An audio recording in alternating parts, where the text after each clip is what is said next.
This is basically a video response to the Metatron. I'll link his video down below in the description. Does anybody remember the long bygone era where video responses were actually a feature on YouTube?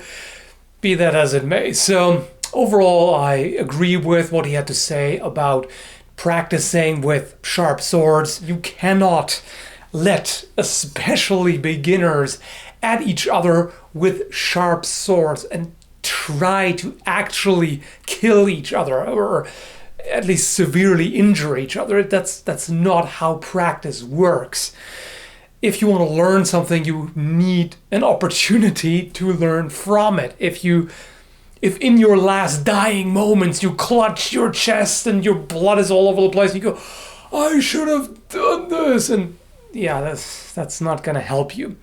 But for the sake of argument, let's actually look into that. Does that help in any way? Would it make a difference? Would it be useful for either soldiers who prepared for ancient battles or duelists to actually practice with sharp swords? One of the arguments is that the blunt blade feels and performs differently from a sharp blade, so if you want to know what it's like to fight with a sharp sword, that's what you have to grab and practice with.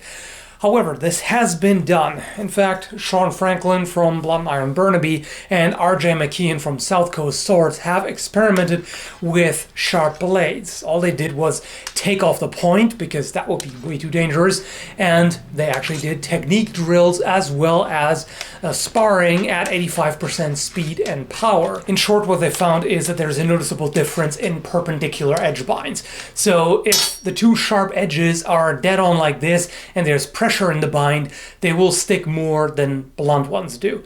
However, otherwise they found very little difference between sharp and blunt blades. So overall, we can say that a blunt steel trainer is a perfectly adequate training tool. It is possible to practice and even spar safely with sharp blades in sufficient protective gear.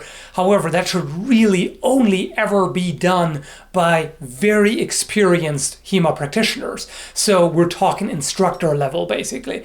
And if you haven't even practiced with an instructor, let alone become one, you should never ever attempt this.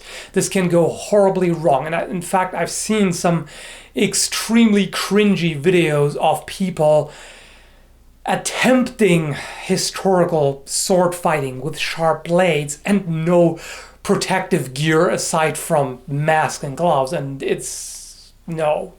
That's just careless and unnecessary. There's no reason for anyone to inflict gaping wounds upon each other and risk death in practice. That's quite frankly crazy.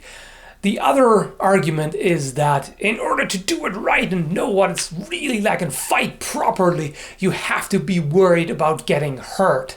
So you have to fight basically for your life to do it for real. Yes, being completely carefree in sparring can be a detriment. If you don't care about being hit or deliberately take hits just to score points, that's bad and should be discouraged. However, that can be discouraged with a scoring system, and also it does hurt to get hit even with these. Depending on the amount of protection that you have, the amount of force that's being used, but either way, it's not pleasant even in full protective gear to get hit, especially depending on where you get hit. I certainly don't want to be hit in sparring, and I do my best to avoid it. And even if you were that intent on being deathly afraid of every hit, there are still things you can do. For example, you can spar in nothing but a t-shirt and fencing mask and use rattan sticks and just whack the crap out of each other with full-powered swings. That's gonna hurt like a bitch. So if you want to do something like that just to be that worried about getting hit, which you should be anyway if you're doing it seriously, then yes, you can do it that way. There's no reason for you to cut off fingers. One thing I almost forgot to mention, while pain can be a useful teacher, it can also be counterproductive. For example, one of the most productive things you can do is fight somebody who is more advanced than you are and try to grow to reach their level. However, if they are substantially more skilled than you are, they will always find ways around your defense, and you may be unable to find out how to deal with some of their techniques and tactics for quite a while. So during that time, you're not getting punished for making a mistake or being reckless. You're just getting punished for, well, them being better. And there's little you can learn from that. I mean, if you already are aware of a mistake that you make, then yes, it can help to be physically reminded of that and go, oh, yes, right, I know, I should not do that. That's one thing.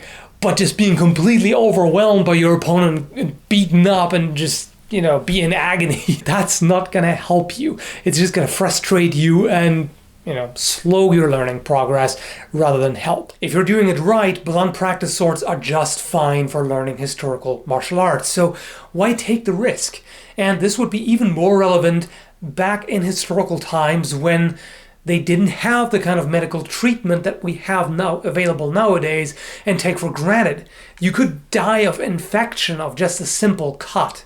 So nowadays you can get patched back up, and even if you have fingers cut off, they can be reattached.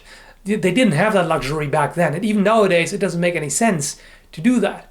So that's all I have to say about it. Thanks for watching.